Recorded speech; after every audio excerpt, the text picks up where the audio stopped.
ಎಲ್ರಿಗೂ ನಮಸ್ಕಾರ. ನಾನು ವಿವೇಕಾನಂದ HK. ಒಂದು ಹೊಸ ಸಂಸ್ಕೃತಿ ಬಗ್ಗೆ ನಿಮ್ಮ ಜೊತೆ ಮಾತಾಡಬೇಕು ಅಂತೇಳಿ ನಾನು ಬಹಳ ದಿನಗಳಿಂದ ಕಾಯ್ತಾ ಇದ್ದೆ. ಯಾಕೆಂದರೆ ಆಗಾಗ ನಾನು ಬರಿತಾ ಇರ್ತೀನಿ. ಈ ಹೊಸ ಸಂಸ್ಕೃತಿ ಯಾವುದು ಅಂದರೆ ಅದೊಂದು ಗ್ರಂಥಾಲಯ ಸಂಸ್ಕೃತಿ. ಬಾಬಾ ಸಾಹೇಬರು ಒಮ್ಮೆ ಹೇಳ್ತಾರೆ, ಯಾಕೆಂದರೆ ಅವರ ಬಹುತೇಕ ಜೀವನವನ್ನು ಗ್ರಂಥಾಲಯಗಳಲ್ಲೇ ಕಳೆದವರು. ಅದು ಸಾಮಾನ್ಯ ಗ್ರಂಥಾಲಯಗಳಲ್ಲ, ವಿಶ್ವದ ಶ್ರೇಷ್ಠ ಗ್ರಂಥಾಲಯಗಳು. ಅದು ಇಂಗ್ಲೆಂಡ್ ಇರ್ಬೋದು ಅಥವಾ ಬೇರೆ ಬೇರೆ ವಿದೇಶಗಳಲ್ಲಿರ್ಬೋದು, ಭಾರತದ ಮುಂಬೈ, ಬೇರೆ ಬೇರೆ ಕಡೆ ಎಲ್ಲಿ ಶ್ರೇಷ್ಠ ಗ್ರಂಥಾಲಯಗಳನ್ನು ತಮ್ಮ ಜೀವನದ ಬಹುತೇಕ ಕಳೆದಂಥವ್ರು ಅವ್ರು ಹೇಳ್ತಾರೆ, ಈ ದೇಶದಲ್ಲಿ ದೇವಸ್ಥಾನಗಳಿಗಿನ್ನ ಹೆಚ್ಚಾಗಿ ಗ್ರಂಥಾಲಯಗಳ ಮುಂದೆ ಕ್ಯೂ ನಿಂತಾಗ ಈ ದೇಶ ನಿಜವಾಗ್ಲೂ ಅಭಿವೃದ್ಧಿ ಹೊಂದುತ್ತೆ ಅಥವಾ ಹೊಂದಿದೆ ಅಂತೇಳಿ ನಾವು ಕನ್ಸಿಡರ್ ಮಾಡ್ಬೋದು ಅಂತ. ಆದರೆ ಈ ಗ್ರಂಥಾಲಯ ಸಂಸ್ಕೃತಿ ಇದೆಯಲ್ಲ, ಅದು ಬಹುತೇಕ ನಾಶದತ್ತ ಹೋಗ್ತಾ ಇದೆ ಅನ್ನೋದು ನಿಜಕ್ಕೂ ನಾವೆಲ್ಲ ನಾಚಿಕೆ ಪಡುವಂತಹ ವಿಷಯ. ಯಾಕೆಂದ್ರೆ ಒಬ್ಬ ಮನುಷ್ಯ ತನ್ನ ಜ್ಞಾನವನ್ನ ಹೆಚ್ಚಿಸ್ಕೊಳ್ಳೋದು ಪುಸ್ತಕಗಳ ಮುಖಾಂತರ. ಆ ಪುಸ್ತಕಗಳಿಗೆ ಇರುವ ಒಂದು ಅಧಿಕೃತತೆ ಯಾವುದಪ್ಪ ಅಂದ್ರೆ ಶಾಲೆಗಳನ್ನ ಹೊರತುಪಡಿಸಿ ಗ್ರಂಥಾಲಯಗಳು. ಶಾಲೆಯಲ್ಲಿ ಅಧಿಕೃತವಾಗಿ ನಮಗೆ ಬೇಕಾದಂತಹ ಶಿಕ್ಷಣವನ್ನ ಕೊಡ್ತಾರೆ, ಆದ್ರೆ ಅದು ಹೆಚ್ಚು ಕಡಿಮೆ ಅಂಕಗಳಿಗೆ ಮತ್ತು ಪಠ್ಯಕ್ಕೆ ಮಾತ್ರ ಸೀಮಿತವಾಗಿರುತ್ತೆ. ಆದ್ರೆ ಗ್ರಂಥಾಲಯಗಳು ಹಂಗಲ್ಲ. ಜಗತ್ತಿನ ಎಲ್ಲ ಜ್ಞಾನ ಭಂಡಾರಗಳನ್ನ ನಮಗೆ ಕೊಡುವಂಥದ್ದು ಏನು ಅಂದ್ರೆ ಅದು ಗ್ರಂಥಾಲಯಗಳು. ಸೊ ಹಾಗಾದ್ರೆ ಗ್ರಂಥಾಲಯ ಸಂಸ್ಕೃತಿ ಹೇಗಿದೆ? ಖಂಡಿತವಾಗ್ಲೂ ನೀವು ಅದನ್ನ ಬಹಳ ಜನಕ್ಕೆ ಅದು ಒಂಥರ ನಗು ಬರ್ಬೋದು. ಈ ಬಾರ್ ಸಂಸ್ಕೃತಿ ಬಂದ ಮೇಲೆ ಗ್ರಂಥಾಲಯ ಸಂಸ್ಕೃತಿ ಹೆಚ್ಚು ಕಡಿಮೆ ವಿನಾಶದತ್ತ ಹೋಗಿದೆ. ಬಾರ್ ಸಂಸ್ಕೃತಿ ಅಂದ್ರೆ ಯಾವ ರೀತಿ ಇದೆ ಅಂದ್ರೆ, ನೀವು ಹೆಚ್ಚು ಕಡಿಮೆ ಇಡೀ ರಾಜ್ಯದ ಎಲ್ಲ ಅಥವಾ ಇಡೀ ದೇಶದ ಎಲ್ಲ ಸಣ್ಣ ಪುಟ್ಟ ಹಳ್ಳಿಗಳಲ್ಲೂ ಕೂಡ ಹೆಚ್ಚು ಕಡಿಮೆ ಅಧಿಕೃತ ಬಾರ್ ಇರ್ಬೋದು ಅಥವಾ ಅನಧಿಕೃತ ಬಾರ್ ಇರ್ಬೋದು ಅಥವಾ ಸಾರಾಯಿ ಅಂಗಡಿ ಇರ್ಬೋದು, ಅದು ಎಲ್ಲ ಕಡೆಯೂ ಇದೆ. ನಾನು ಇಡೀ ಕರ್ನಾಟಕವನ್ನ 11,500 ಕಿಲೋಮೀಟರು ಎಲ್ಲ ತಾಲೂಕುಗಳನ್ನ ಕಾಲ್ನಡಿಗೆಯಲ್ಲೇ ಬಂದಿದ್ದೀನಿ. ಸಾಯಂಕಾಲ ಆಗ್ತಾ ಇದ್ರೆ ಹೆಚ್ಚು ಕಡಿಮೆ ನಾವು ಕ್ಯೂ ನೋಡೋದು ಎಲ್ಲಪ್ಪ ಅಂದ್ರೆ ಅದು ಬಾರ್ಗಳಲ್ಲಿ. ಬಾರ್ಗಳ ಮುಂದೆ ಸ್ವಲ್ಪ ಜನ ಅಂತೂ ರಶ್ ಇದ್ದೇ ಇರ್ತಾರೆ. ಕೇವಲ ಅಷ್ಟೇ ಅಲ್ಲ, ಬಾರ್ ಸಂಸ್ಕೃತಿಗೆ ಇನ್ನೊಂದೇನು ಅಂದ್ರೆ, ಅದಕ್ಕೆ ನಾವೆಲ್ಲ ಮೊದಲು ಈ ದೇವಸ್ಥಾನಗಳಿಗೆ ಅಥವಾ ಚರ್ಚು ಮಸೀದಿಗಳಿಗೆ ಅಥವಾ ಮದುವೆ ಮಂಟಪಗಳಿಗೆ, ಗೃಹ ಪ್ರವೇಶಗಳಿಗೆ ಅಥವಾ ಯಾವ್ದಾದ್ರು ಜಾತ್ರೆಗಳಲ್ಲಿ ಮಾತ್ರ ಲೈಟ್ ಅರೇಂಜ್ಮೆಂಟ್ ಮಾಡ್ತಾ ಇದ್ವಿ. ಈ ಸಾರಾಯಿ ಅನ್ನೋದು ಊರಿಂದ ಆಚೆ ಇರ್ತಾ ಇತ್ತು, ಎಲ್ಲೋ ಒಂದ್ ಕಡೆ ಯಾರೋ ಒಂದು ಸಣ್ಣ ಅಂಗಡಿ ಇರ್ತಾ ಇತ್ತು. ಆದ್ರೆ ಆಗಲ್ಲ. ಈಗ ನೀವು 2026 ಇವತ್ತು ನಿಂತು ನೋಡಿದ್ರೆ ಮಿಣಮಿಣ ಲೈಟ್ಗಳನ್ನ ಏನಾದ್ರೂ ಹಾಕಿ ಇದೆ ಅಂದ್ರೆ ಒಂದು ಯಾವ್ದಾದ್ರು ಕಟ್ಟಡಕ್ಕೆ, ಅದು ಹೆಚ್ಚು ಕಡಿಮೆ ಬಾರೇ ಆಗಿರುತ್ತೆ.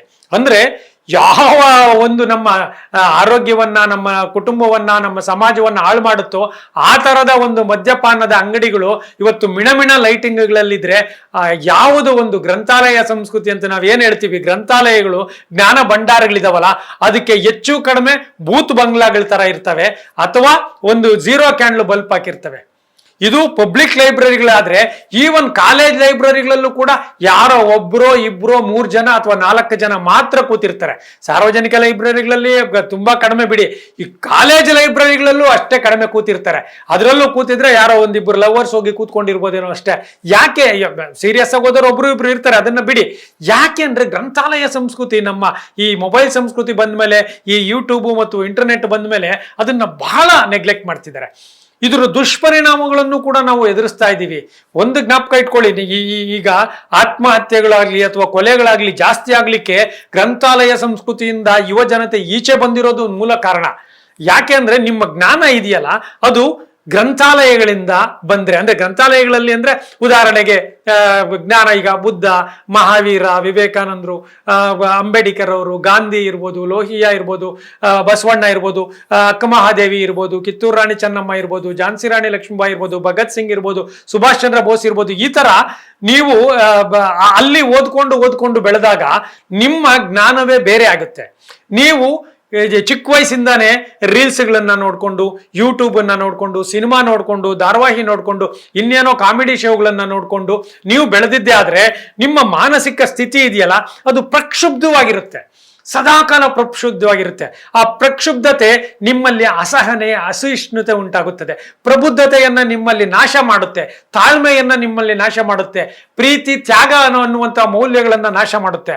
ಅದು ನಿಮ್ಮನ್ನ ಪ್ರಕ್ಷುಬ್ಧ ಮನಸ್ಥಿತಿಯಿಂದ ಅನೇಕ ಅಪರಾಧಗಳನ್ನ ಮಾಡಲಿಕ್ಕೆ, ಸ್ವತಃ ನೀವೇ ಆತ್ಮಹತ್ಯೆ ಮಾಡ್ಕೊಳ್ಲಿಕ್ಕೆ, ಅನೇಕ ಯುವ ಪ್ರೇಮಿಗಳು ಆತ್ಮಹತ್ಯೆ ಮಾಡ್ಕೊಳ್ಲಿಕ್ಕೆ ಕಾರಣ ಏನು ಅಂದ್ರೆ ಅವರ ಬುದ್ಧಿಯನ್ನ ಅವರು ಈ ಸಾಮಾಜಿಕ ಜಾಲತಾಣಗಳ ಮುಖಾಂತರ ಪಡೆದಿರ್ತಾರೆ ಹೊರತುನು ಪುಸ್ತಕದಿಂದ ಪಡೆಯೋದಿಲ್ಲ. ನಾನು ಎಲ್ಲರಿಗೂ ಅದೇ ಚಾಲೆಂಜ್ ಮಾಡ್ತೀನಿ, ನೀವು ಸ್ಥಿತಪ್ರಜ್ಞತೆಗೆ ಇನ್ನೊಂದು ಹೆಸರಾದ ಅಕ್ಕಮಹಾದೇವಿಯನ್ನು, ಬುದ್ಧನನ್ನು, ಗಾಂಧಿಯನ್ನು, ಅಂಬೇಡ್ಕರ್ನ, ಬಸವಣ್ಣನನ್ನು ಓದ್ಕೊಂಡಿದ್ದೇ ಆದ್ರೆ ನೀವು ಖಂಡಿತವಾಗ್ಲೂ ಅನೇಕ ಲವ್ ಫೇಲ್ಯೂರ್ ಆದ್ರೂ ನೀವು ಬದುಕ್ತೀರಿ. ಅಟ್ಲೀಸ್ಟ್ ನಿಮಗೆ ಆ ವಿಲ್ ಪವರ್ ಇರುತ್ತೆ. ಆದ್ರೆ ನೀವು ಯಾವುದೋ ಸಿನಿಮಾಗಳನ್ನ ನೋಡಿ ಅಥವಾ ಇನ್ಯಾವುದೋ ಒಂದು ರೀಲ್ಸ್ಗಳನ್ನ ನೋಡಿ, ಇನ್ಯಾವುದೋ ಸಿನಿಮಾ ವಿರಹ ವೇದನೆಗಳನ್ನ ನೋಡಿದ್ರೆ ನಿಮಗೆ ಒಂದು ಒಂದು ಸಣ್ಣ ಲವ್ ಅನ್ನು ಕೂಡ ಸಹಿಸ್ಕೊಳಕ್ಕಾಗದೆ, ಅಥವಾ ಒಂದು ಸಣ್ಣ ಆರ್ಥಿಕ ನಷ್ಟವನ್ನು ಸಹಿಸ್ಕೊಳ್ಳೋದಾಗದ್ರೆ, ಅಥವಾ ಒಂದು ಸಣ್ಣ ಬೈಗುಳವನ್ನು ಸಹಿಸ್ಕೊಳ್ಳಿಕ್ಕಾಗದೆ ನೀವು ಆತ್ಮಹತ್ಯೆ ಮಾಡ್ಕೊಂಡ್ಬಿಡ್ತೀರಿ. ಇಡೀ ಜಗತ್ತಿನ ಜೀವರಾಶಿ ಹೋರಾಡೋದು ಬದುಕಲಿಕ್ಕೆ. ನೀವು ಯಾವುದೇ ಪ್ರಾಣಿಯನ್ನ ನೋಡಿ, ಎಲ್ಲ ಜೀವರಾಶಿಗಳು ಏನಪ್ಪಾ ಅಂದ್ರೆ ತಾನು ಬದುಕಲಿಕ್ಕಾಗೇನೆ ಪ್ರಯತ್ನ ಪಡ್ತಾ ಇರ್ತವೆ. ಆದ್ರೆ ಮನುಷ್ಯ ಮಾತ್ರ ತನ್ನ 15, 20, 25, 30, 40 ವರ್ಷದ ಅತ್ಯಂತ ಆರೋಗ್ಯವಂತ ಬದುಕನ್ನ ಯಾವುದೋ ಸಣ್ಣ ವಿಷಯಕ್ಕಾಗಿ ಸ್ವತಃ ತಾನೇ ವಿಷ ಕೊಡೋದು, ರೈಲ್ವೆ ಟ್ರ್ಯಾಕ್ ಕೊಟ್ಟು ನೇಣು ಹಾಕೊಂಡು ಸಾಯ್ತಾನೆ. ಅಂದ್ರೆ ಲೆಕ್ಕ ಹಾಕೊಳ್ಳಿ ನೀವು, ಮನುಷ್ಯ ಯಾವ ರೀತಿ ದುರ್ಬಲ ಆಗ್ತಾ ಇದ್ದಾನೆ ದೈಹಿಕವಾಗಿ, ಮಾನಸಿಕವಾಗಿ ಅಂತ. ಯಾಕೆ ಅಂದ್ರೆ ಅವನು ಹೆಚ್ಚು ಕಡಿಮೆ ಆಧುನಿಕವಾಗಿ ಗ್ರಂಥಾಲಯ ಸಂಸ್ಕೃತಿಯಿಂದ ಹೊರಗಡೆ ಬರ್ತಾ ಇದ್ದಾನೆ, ಡಾಬಾ ಸಂಸ್ಕೃತಿಗೆ ಅಡಿಕ್ಟ್ ಆಗ್ತಾ ಇದ್ದಾನೆ, ಬಾರ ಸಂಸ್ಕೃತಿಗೆ ಅಡಿಕ್ಟ್ ಆಗ್ತಾ ಇದ್ದಾನೆ. ಗ್ರಂಥಾಲಯದ ಜೊತೆ ಮತ್ತೊಂದು ಏನು ಅಂದ್ರೆ ಕ್ರೀಡಾ ಸಂಸ್ಕೃತಿ. ನಮ್ಮ ದೇಹವನ್ನ ಅತ್ಯಂತ ಸುಂದರವಾಗಿ, ಅತ್ಯಂತ ಬಲಿಷ್ಠವಾಗಿ, ಆರೋಗ್ಯಪೂರ್ಣವಾಗಿ ಇಡೋದು ಯಾವುದು ಅಂದ್ರೆ ಕ್ರೀಡಾ ಸಂಸ್ಕೃತಿ. ಈಗಲೂ ಕೂಡ ನೀವು ಎಲ್ಲೋ ಕೆಲವು ಡಿಸ್ಟ್ರಿಕ್ಟ್ ಹೆಡ್ ಕ್ವಾರ್ಟರ್ಸ್ ಅಲ್ಲಿ ಒಂದೊಂದು ಕ್ರೀಡಾಂಗಣಗಳು, ಅದರಲ್ಲೂ ಒಂದು 100-200 ಜನ ಬಿಟ್ರೆ, ಕ್ರೀಡಾಂಗಣಗಳು ಬಿಟ್ರೆ ಬೇರೆ ಏನು ಇಲ್ಲೇ ಇಲ್ಲ. ಎಲ್ಲೂ ಕ್ರೀಡಾಂಗಣಗಳು ಇರೋದೇ ಇಲ್ಲ. ಬೇಕಾದ್ರೆ ಡಾಬಾನ ಪ್ರತಿ ಊರಿಗೊಂದು ನೀವು ನೋಡ್ಬೋದು, ಆದ್ರೆ ಕ್ರೀಡಾಂಗಣಗಳು ಇರೋದಿಲ್ಲ. ಶಾಲಾ ಕಾಲೇಜುಗಳಿದಾವೆ, ಅಲ್ಲಿ ಮಿತಿ ಇರುತ್ತೆ. ಅಂದ್ರೆ ಕ್ರೀಡೆಗಳು ಕೇವಲ ಯುವಕರಿಗೆ ಅಥವಾ ಹುಡುಗರಿಗೆ ಅಂತಲ್ಲ, ಇಡೀ ನೀವು 70, 80, 90 ವರ್ಷ ಆದ್ರೂ. ನಾನು ಸ್ವಿಟ್ಜರ್ಲ್ಯಾಂಡು ಮತ್ತು ಯುರೋಪಿನ ಬೇರೆ ದೇಶಗಳೆಲ್ಲ ನೋಡ್ತಾ ಇದ್ದೀನಲ್ಲ, ಅವ್ರ ಮನೆ ಮುಂದೆ ಏನೋ ಒಂದು ಟೆನ್ನಿಸ್ ಕೋರ್ಟೋ ಇಲ್ಲ ಶಟ್ಲ್ ಕೋರ್ಟೋ ಅಥವಾ ಇನ್ನೊಂದು ಕ್ರೀಡಾಂಗಣ 60, 70, 80 ವರ್ಷದವರೆಲ್ಲ ಆಟ ಆಡ್ತಿರ್ತಾರೆ. ಅಟ್ಲೀಸ್ಟ್ ಕೇರಮ್ಮು, ಚೆಸ್ಸು ಅಥವಾ ಇನ್ಯಾವುದೋ ಒಂದು ಕ್ರೀಡಾಂಗಣ ಇರ್ತಾರೆ. ನಮ್ಮ ಮನೆಯಲ್ಲಿ ನಮ್ಮ ರಾಜ್ಯದಲ್ಲಿ ಅಥವಾ ದೇಶದಲ್ಲಿ ಎಷ್ಟು ಮನೆಗಳಲ್ಲಿ ಕೇರಂ ಬೋರ್ಡ್ ಇದೆ, ಎಷ್ಟು ಮನೆಯಲ್ಲಿ ಚೆಸ್ ಇದೆ, ಎಷ್ಟು ಮನೆಯಲ್ಲಿ ಬೇರೆ ಬೇರೆ ಕ್ರೀಡಾ ಸಾಮಗ್ರಿಗಳಿದ್ದಾವೆ ಹೇಳಿ? ಎಲ್ಲೋ ಅಪರೂಪ ನಗರೀಕರಣದಿಂದ ಅಥವಾ ಯಾರೋ ಕೆಲವರು ಮಾತ್ರ ಮಾಡ್ತಾ ಇದ್ದಾರೆ. ಅಂದ್ರೆ ಕ್ರೀಡಾ ಸಂಸ್ಕೃತಿ, ಗ್ರಂಥಾಲಯ ಸಂಸ್ಕೃತಿ ನಾಶವಾಗಿ ಡಾಬಾ ಸಂಸ್ಕೃತಿಗಳು, ಬಾರ್ ಸಂಸ್ಕೃತಿಗಳು ನಮ್ಮಲ್ಲಿ ಹೆಚ್ಚು ಹೆಚ್ಚು ಬೆಳೆದ್ರಿಂದ ಹುಡುಗರು ಕೂಡ ಬಹುತೇಕ ಅಡಿಕ್ಟ್ ಆಗ್ತಿರೋದು ಮೊಬೈಲ್ಗಳಿಗೆ. ಈಗ ಮನೆಯಲ್ಲಿ ಏನೋ ಒಂದು ಚೂರು ಅಸಮಾಧಾನ ಆಯ್ತು ಅಂತ ಇಟ್ಕೊಳ್ಳಿ, ಆ ಗಂಡ ಹೆಂಡತಿ ಮಧ್ಯೆ, ಅಪ್ಪ ಮಕ್ಕಳ ಮಧ್ಯೆ, ಆಗ ಅವರು ಒಂದು ಗ್ರಂಥಾಲಯಕ್ಕೆ ಹೋಗಿ ಏನಾದ್ರೂ ಓದಿದ್ರೆ ಖಂಡಿತವಾಗ್ಲೂ ರಿಲ್ಯಾಕ್ಸ್ ಆಗ್ತಾನೆ, ಜ್ಞಾನನೂ ಬರುತ್ತೆ. ಅದೇ ಇಲ್ಲಿ ಕೋಪ ಮಾಡ್ಕೊಂಡು ಅಥವಾ ಬಾರ್ಗೆ ಹೋಗಿ ಕುಡಿದ್ರೆ ಏನಾಗ್ತಾನೆ? ಖಂಡಿತವಾಗ್ಲೂ ನಾಶ ಆಗ್ತಾನೆ. ಅಂದ್ರೆ ನಿಮಗೆ ಈ ಡಾಬಾಗಳು ಮತ್ತು ಬಾರುಗಳು ಈಸಿ ಅವೈಲಬಿಲಿಟಿ ಇದೆ, ಗ್ರಂಥಾಲಯಗಳು ಮತ್ತು ಕ್ರೀಡಾಂಗಣಗಳು ಅವೈಲಬಿಲಿಟಿ ಇಲ್ಲ, ಎಲ್ಲೋ ದೂರ ಇರುತ್ತೆ, ಅಲ್ಲಿಗೆ ಹೋಗೋಕ್ಕಾಗೋದಿಲ್ಲ. ಮಧ್ಯಮ ವರ್ಗದವ್ರಿಗಂತೂ ಬಹಳ ಕಷ್ಟ. ಅದರಿಂದ ಪ್ರತಿಯೊಂದು ನಾನು ಅನ್ಕೊಳೋದೇನಂದ್ರೆ ಪ್ರತಿಯೊಂದು ಗ್ರಾಮ ಪಂಚಾಯಿತಿಗಳಿಗೆ ಅಥವಾ ಕನಿಷ್ಠ ಒಂದೊಂದು ಕ್ರೀಡಾಂಗಣಗಳಿರ್ಬೇಕು. ಒಂದು ತಾಲೂಕಿಗೆ ಇಡೀ ಒಂದೊಂದು ತಾಲೂಕಿಗೆ ಅಂತಾರಾಷ್ಟ್ರೀಯ ಮಟ್ಟದ ಒಂದೊಂದು ಕ್ರೀಡಾಂಗಣ ಮತ್ತು ಅಂತಾರಾಷ್ಟ್ರೀಯ ಮಟ್ಟದ ಒಂದೊಂದು ಗ್ರಂಥಾಲಯ. ಇದನ್ನ ಯಾಕಂದ್ರೆ ಎಷ್ಟೋ ಬಜೆಟ್ ಮಾಡ್ತೀವಿ ನಾವು, ರಸ್ತೆಗೋಸ್ಕರನೋ ಅಥವಾ ಫ್ಲೈಓವರ್ಗೋಸ್ಕರನೋ ಅಥವಾ ಇನ್ನೇನಕ್ಕೂ ಎಷ್ಟೆಷ್ಟೋ ವೇಸ್ಟ್ ಮಾಡ್ತೀವಿ. ನಿಜವಾದ ನಮ್ಮ ವ್ಯಕ್ತಿತ್ವವನ್ನು ರೂಪಿಸುವ ಕ್ರೀಡಾ ಸಂಸ್ಕೃತಿಯನ್ನು ಬೆಳೆಸಲಿಕ್ಕೆ, ಗ್ರಂಥಾಲಯ ಸಂಸ್ಕೃತಿಗಳನ್ನು ಬೆಳೆಸಲಿಕ್ಕೆ ನಮ್ಮ ಒಳಗಡೆ ನಾವು ಖಂಡಿತವಾಗ್ಲೂ ದುಡ್ಡು ಖರ್ಚು ಮಾಡ್ತಾ ಇಲ್ಲ. ನಿಮ್ಮ ವೆಹಿಕಲ್ಲು ಖುಷಿಯಾಗಿ ಹೋಗಬೇಕು, ನಿಮ್ಗೆ ಒಳ್ಳೆ ಮಾಲ್ ಬೇಕು, ನಿಮ್ಗೆ ಒಳ್ಳೆ ಡ್ರೆಸ್ ಬೇಕು, ಓಕೆ, ನಿಮ್ಗೆ ಒಳ್ಳೆ ಪೊಲೀಸ್ ಸ್ಟೇಷನ್, ಒಳ್ಳೆ ಹಾಸ್ಪಿಟ್ಲ್ ಬೇಕು. ಆದ್ರೆ ನೀವು ಅದರಿಂದ ಹೊರಗಡೆ ಬಂದು ಒಳ್ಳೆ ವ್ಯಕ್ತಿತ್ವವನ್ನು ರೂಪಿಸ್ಕೊಳ್ಳಿಕ್ಕೆ ಹಾಸ್ಪಿಟ್ಲ್ ಬೇಕು ಬಿಡಿ, ಇಲ್ಲ ಅಂತಲ್ಲ. ಆದ್ರೆ ಅದನ್ನ ಮಾಡೋದಕ್ಕೊಂದು ಕ್ರೀಡಾಂಗಣ ಇದ್ರೆ ಆಸ್ಪತ್ರೆ ಮೇಲೆ ಅವಲಂಬನೆ ಕಡಿಮೆ ಆಗುತ್ತೆ, ಒಂದು ಗ್ರಂಥಾಲಯ ಇದ್ರೆ ಪೊಲೀಸ್ ಸ್ಟೇಷನ್ ಮೇಲೆ ಅವಲಂಬನೆ ಕಡಿಮೆ ಆಗುತ್ತೆ. ಸೊ ಇವನ್ನ ಸ್ವಲ್ಪ ಚೆನ್ನಾಗಿ ನೀವು ಮಾಡೋದಾದ್ರೆ ಖಂಡಿತವಾಗ್ಲೂ ಈ ದೇಶ ಬಾಬಾ ಸಾಹೇಬ್ ಹೇಳ್ದಂಗೆ ನಿಧಾನವಾಗಿ ಡೆವಲಪ್ ಆಗುತ್ತೆ. ಯಾಕಂದ್ರೆ ಯುವ ಶಕ್ತಿಯನ್ನ ನೀವು ಎಷ್ಟು ಸದೃಢ ಮಾಡ್ತೀರಿ ದೈಹಿಕವಾಗಿ ಮತ್ತು ಮಾನಸಿಕವಾಗಿ. ಆ ಕಾರಣಕ್ಕೆ ನಾನು ಇವತ್ತು ಈ ಗ್ರಂಥಾಲಯ ಸಂಸ್ಕೃತಿ ಬಗ್ಗೆ ಮಾತಾಡಿದ್ದು. ಈಗಲೂ ಕೆಲವರೆಲ್ಲ ಮಾಡ್ತಿದ್ದಾರೆ ಮನೆಗೊಂದು ಗ್ರಂಥಾಲಯ ಅಂತ, ಮನೆಯೇ ಗ್ರಂಥಾಲಯ ಆಗಬೇಕು ಅಂತೇಳಿ ಆ ರೀತಿಯನ್ನು ಮಾಡಿ ಮಕ್ಕಳ ಮುಂದೆ ಒಂದು ಪುಸ್ತಕ ಇಡಿ. ಈಗ ಚುನಾವಣೆ ಸಂದರ್ಭದಲ್ಲಿ ಯಾರಿಗೋ ಎಂಡ ಕೊಡ್ತಾರೆ, ಇನ್ಯಾರಿಗೋ ದುಡ್ಡು ಕೊಡ್ತಾರೆ, ಇನ್ಯಾರಿಗೋ ಬೇರೆ ಬೇರೆ ಹೇಳ್ತಾರೆ. ಅದ್ರ ಬದಲು ಈ ಒಂದು ಗ್ರಂಥಾಲಯ ಮಾಡಿ ಆ ಗ್ರಂಥಾಲಯದಲ್ಲಿ ಉಚಿತವಾಗಿ ಕಾಫಿ ತಿಂಡಿಗೆ ಕೊಟ್ರೆ ಯುವಕರು ಇವತ್ತಲ್ಲ ನಾಳೆ ಕಾಫಿಗೋಸ್ಕರ ಹೋಗ್ಬೋದು, ತಿಂಡಿಗೋಸ್ಕರ ಹೋಗ್ಬೋದು, ನಿಧಾನವಾಗಿ ಪುಸ್ತಕ ತಿರುವಾಗ್ತಾ ಶುರು ಮಾಡ್ತಾರೆ.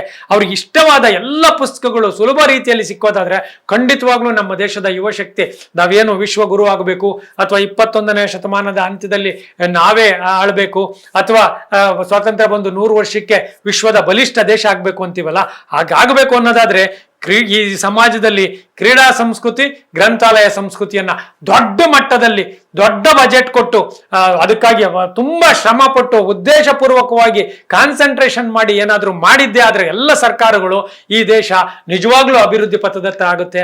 ಅದನ್ನ ಬಿಟ್ಟು ನೀವು ಬೇರೆ ಬೇರೆ ರೀತಿಯಲ್ಲಿ ಮಸೀದಿ, ಚರ್ಚು, ದೇವಸ್ಥಾನಗಳನ್ನ ಕಟ್ಕೊಂಡು ಮಾಲ್ಗಳನ್ನ ಕಟ್ಕೊಂಡು ಮಾಡಿದ್ರೆ ಖಂಡಿತವಾಗ್ಲೂ ಇದೇ ಪರಿಸ್ಥಿತಿ ಮುಂದುವರುತ್ತೆ. ಆ ಕಾರಣಕ್ಕೆ ಎಲ್ಲರೂ ಮನೆಗೊಂದು ಗ್ರಂಥಾಲಯ ಆಗಲಿ, ಊರಿಗೊಂದು ಕ್ರೀಡಾಂಗಣ ಆಗಲಿ, ಆಗ ನಮ್ಮ ಯುವ ಶಕ್ತಿ ನಿಜವಾಗ್ಲೂ ಸದೃಢ ಆಗ್ತಾರೆ. ಆ ನಿಟ್ಟಿನಲ್ಲಿ ಎಲ್ಲ ಯೋಚನೆ ಮಾಡೋಣ ಅಂತ ಹೇಳ್ತೀನಿ. ಧನ್ಯವಾದಗಳು.